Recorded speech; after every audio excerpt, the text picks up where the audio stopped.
What's up, guys? I want to read an article to you because A, I think it's a sign of what's coming, and B, I mean, it really breaks my heart. This is one of my pet peeves about the police and the state and all this. Anyways, here we go. Barry Gilton, San Francisco resident, charged with murdering daughter's pimp.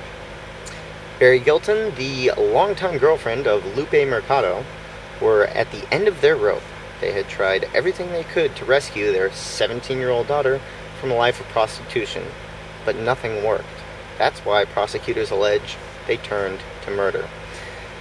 Okay, so apparently they went to national organizations. It says down here that they went to local police agencies in Southern California where this first occurred.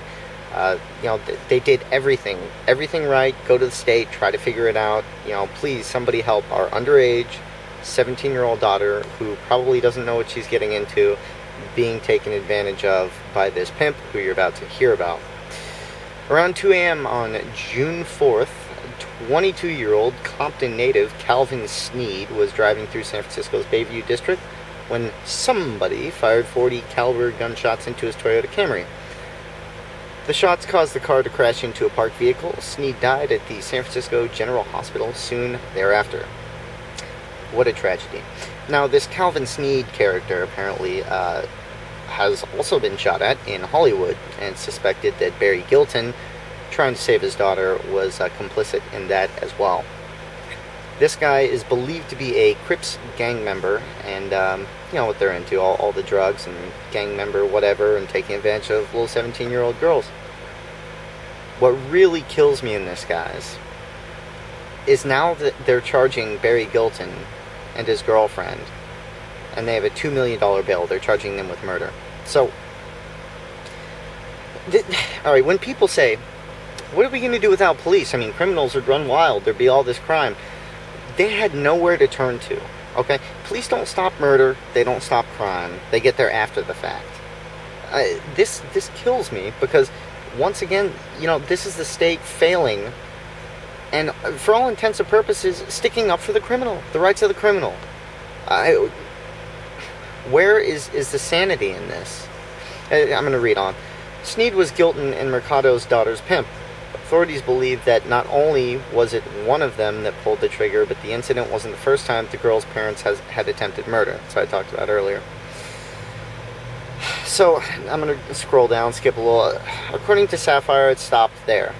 The couple never attempted to take the law into their own hands.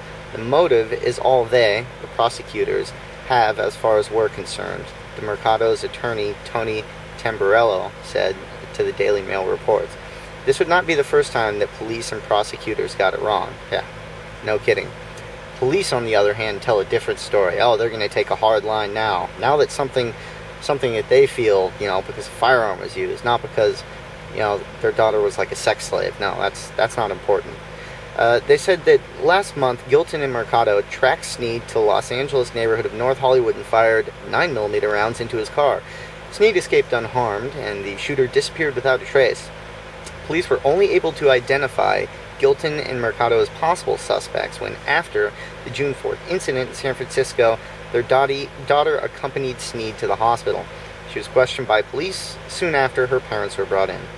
The pair faces counts of murder, conspiracy to commit murder, and discharging a firearm in an occupied vehicle. Gilton, who was convicted in drug charges in the mid-1990s, is also charged with illegally possessing a firearm while being a convicted felon. Both could end up serving life in prison. They're currently each being held on $2 million bail.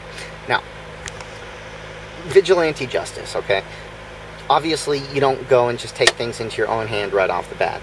But these people had nothing else that they could do. Nowhere to turn.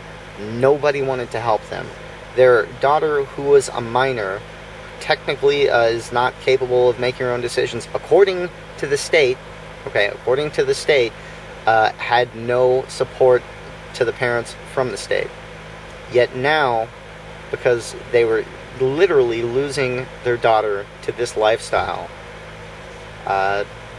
that's it. They could be facing life in prison. I'll tell you, I'm going to go ahead and follow this story, and I'll keep you guys posted on it. But if the judge doesn't, well, the judge probably isn't going to throw it out, but if the jury doesn't acquit on this, the criminal justice system really only benefits the criminals in this state, anyways. The state of good old California here. That's really sad. My question is, what would you guys do if this was your daughter?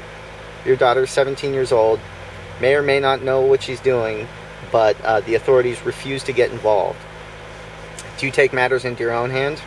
I would, without question. I would.